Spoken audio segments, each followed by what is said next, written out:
necessidade. Eu ter vontade, eu ter desejo e vontade. O desejo é uma vontade mais profunda. Eu ter desejo, ter vontade, tudo bem. Mas necessidade é diferente. Eu necessito receber o Espírito Santo. Esse foi o pensamento que eles tiveram. E a partir dessa necessidade que eles tiveram de receber o Espírito Santo, então eles fizeram uma coisa. Eles subiram ao templo e lá permaneciam. Permaneceram no templo, orando, e orando, e orando. Sabe, irmãos, muitos de nós procuramos tirar as indiferenças para receber o Espírito Santo. Quanto mais nós tentarmos tirar as indiferenças que há em nós, Satanás não vai permitir que isso aconteça. Ele vai procurar impedir que você consiga tirar as diferenças que há em você. Os discípulos, os apóstolos, quando eles sentiram a necessidade, eles foram para o templo orar. Então, nós temos a lição da escola sabatina da semana passada. Uma diferença, foi um paralelo entre o batismo de Jesus e os longos períodos que Jesus passava orando a Deus. O batismo de Jesus. Jesus tinha necessidade de batizar? Sim ou não? Sim ou não? Jesus não tinha necessidade de se batizar. Por quê? O batismo é para remissão de pecado. Se Jesus não tinha pecado, Jesus não tinha necessidade de batizar. Mas ele o fez para nos dar o exemplo. Agora, oração. Jesus tinha necessidade de orar a Deus? Isso, necessidade, oração. Ele tinha necessidade de orar a Deus. Então, irmão, a oração, ela é o ponto fundamental para reavivarmos o nosso espírito e reformarmos o nosso ser. Porque a oração é a única forma que nós conseguimos falar com Deus. Não existe outra forma de você falar com Deus. Não existe outra forma de você tornar Deus conhecido das suas necessidades, dos seus problemas, embora Ele já conheça. Não existe outra forma de você tornar a Deus conhecida do seu maior desejo, da sua maior necessidade, embora Ele conheça qual é a sua maior necessidade, embora Ele saiba o que você está buscando. Se nós não falarmos com Ele, Ele não vai nos ouvir. E a única forma que falamos com Deus é por meio da oração. Deus, Ele tem muitas formas de falar conosco. Inúmeras formas de falar conosco. Ele fala com você de uma forma diferente da forma como Ele fala comigo. Ele usa a palavra de Deus. Ele usa aqui a sua Bíblia. Essa é uma forma como Ele fala com todos nós como igreja. Fala com todos nós como o seu povo. Mas, principalmente, Deus tem as suas formas de falar conosco, de chamar a nossa atenção, de nos ensinar, de nos repreender.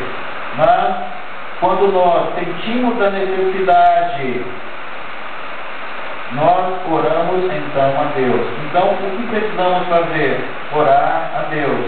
Uma vez que este é o meio pelo qual havemos de receber poder, receber autoridade, por que não sentirmos fome e sede do Espírito Santo? Por que não sentirmos fome e sede de buscarmos o Espírito Santo? Por que não falamos sobre Ele? Por que nós não oramos para recebê-lo? Porque se não orarmos, nós não podemos receber o Espírito Santo. Foi exatamente isso que os apóstolos eles fizeram. Quando sentiram a necessidade, eles correram para o templo para orar. E eles ainda tinham as suas diferenças. João, os discípulos, eles não eram muito, não aceitavam muito bem aquela predisposição que Pedro tinha. Achavam que Pedro era atrevido, achavam que Pedro queria ter autoridade sobre ele, achavam que Pedro estava exibindo, era um discípulo mais exibido. Não, essa era uma característica que Pedro tinha. E quando sentiram a necessidade de receber o Espírito Santo, foram orar. E não foram orar cada um na sua casa, não. Foram juntos orar. E à medida que eles foram orando, à medida que eles iam estudando os pergaminhos, iam orando, iam louvando a Deus, o Espírito Santo começou a descer. E quando o Espírito Santo começou a trabalhar, foi trabalhando de forma mais assídua no coração dele, as indiferenças, automaticamente elas foram saindo. Aí não tem jeito de Satanás impedir. Quando nós queremos tirar as indiferenças para depois aceitar a Jesus, Satanás vai pôr empecilhos, porque ele não quer que nós aceitemos a Cristo Jesus. Ele não quer que nós entreguemos a nossa vida a Ele. Mas quando nós vamos a Cristo Jesus do jeito que nós estamos, e vamos e começamos a orar, buscando um reavivamento em nossa vida, o Espírito Santo ele começa a trabalhar. Aí Deus começa a tirar tudo aquilo que impede, que está nos impedindo de ter uma vida repleta do Espírito Santo. Isso deve acontecer, irmãos, somente uma vez, ou isso é um processo que acontece toda a vida. O Senhor está mais disposto a dar o Espírito Santo àqueles que o servem, do que pai a dar boas dádivas aos seus filhos. Cada obreiro devia fazer a sua petição a Deus pelo batismo diário do Espírito Santo. Página 50 do livro Atos dos Apóstolos. Quais são as condições para receber a chuva serôdia? O escritor Fernando Chay, ele, no livro Preparação para Cristo Sinal, nas páginas 80 a 86, ele enumera pelo menos cinco pontos, 5 coisas que devemos ter em nosso coração para nós recebermos a chuva serôdia. Em primeiro está a necessidade. Sentir a necessidade do Espírito Santo e orar por ele. Este é o primeiro desejo, essa é a primeira coisa que deve estar em nossos corações, sentir a necessidade do Espírito Santo e orar por ele. E Jesus, em Lucas capítulo 11, no verso 13, ele diz: ora, se vós, que sois maus, sabeis dar boas dádivas aos vossos filhos, tanto mais o vosso Pai Celestial está pronto a dar o Espírito Santo àqueles que lhe pedirem. Então, Deus, Ele está disposto a nos dar o seu Espírito. Ele quer nos envolver com o seu Espírito, mas muitas vezes nós não estamos preparados para sermos envoltos pelo Espírito Santo. Existem algumas coisas em nós que precisam mudar. Existem alguns costumes, existem alguns costumes que já se tornaram vícios, existe algum rancor em nosso coração, existe algo que está impedindo de recebermos o Espírito Santo em nossas vidas. Em segundo lugar, ele enumerou experimentar primeiro a chuva temporânea. Experimentar primeiro a ação do Espírito Santo de forma mais suave.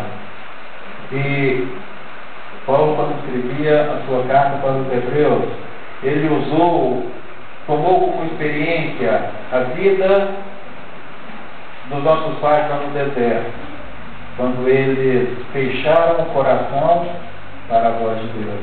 Então ele disse: hoje, quando ouvirdes a sua voz, não endureçais o vosso coração, porque os seus pais procederam assim e foram destruídos.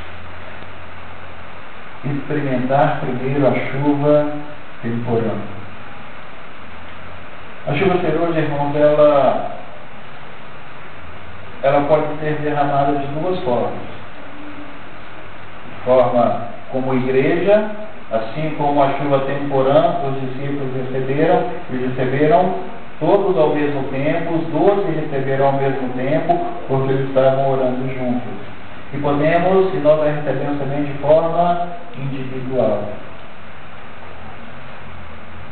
Se um grupo na igreja se juntarem e persistirem na oração por muito tempo, com muita fé, Deus vai abençoar esse grupo ou essa igreja. A quantidade de pessoas que se unirem com o propósito de receberem porção dobrada do Espírito Santo, Deus vai enviar o Espírito Santo sobre eles. E também, irmãos, nós, de forma individual, sentirmos essa necessidade de recebermos o Espírito Santo, buscarmos um reavivamento, buscarmos uma reforma em nossa vida, Deus vai nos abençoar, Deus vai enviar o seu Espírito a nós, de forma individual. Eis a diferença para a situação da igreja hoje. Muitas igrejas estão muito mornas e frias, outras igrejas estão batizando, estão trabalhando. Por quê? O diferencial é o Espírito Santo. Estão recebendo o Espírito Santo. Então devem primeiro experimentar essa chuva temporã. Devem primeiro experimentar abrir o coração para que o Espírito Santo faça germinar a semente do Evangelho que foi plantada. Quando nós recebemos estudos bíblicos, quando nós recebemos cursos, quando nós recebemos visitas, quando nós recebemos o ensino da Palavra de Deus, o Espírito Santo ele vai trabalhando em nosso coração. A semente está sendo lançada. E nós então vamos abrindo o coração e o Espírito Santo vai fazendo a semente do Evangelho germinar em nossos corações. Então ela nasce. E uma vez nascida, ela vai crescendo, ela vai crescendo, ela vai crescendo. E, de repente, agora ela precisa da chuva, começa então a produzir frutos. Os frutos já estão meio termos, estão assim verdes, estão pequenos. Então cai a chuva serôdia. A chuva serôdia faz esses frutos ficarem viçosos. E então o Espírito Santo é derramado na vida da pessoa. Então nós recebemos então a chuva serôdia hoje, de forma individual e de forma coletiva. Se de forma coletiva todos nós buscarmos, receberemos, porque temos essa certeza na vida dos apóstolos. Todos eles buscaram essa unção do Espírito Santo e eles receberam. E por que não podemos receber hoje também? Qual a diferença que temos os apóstolos?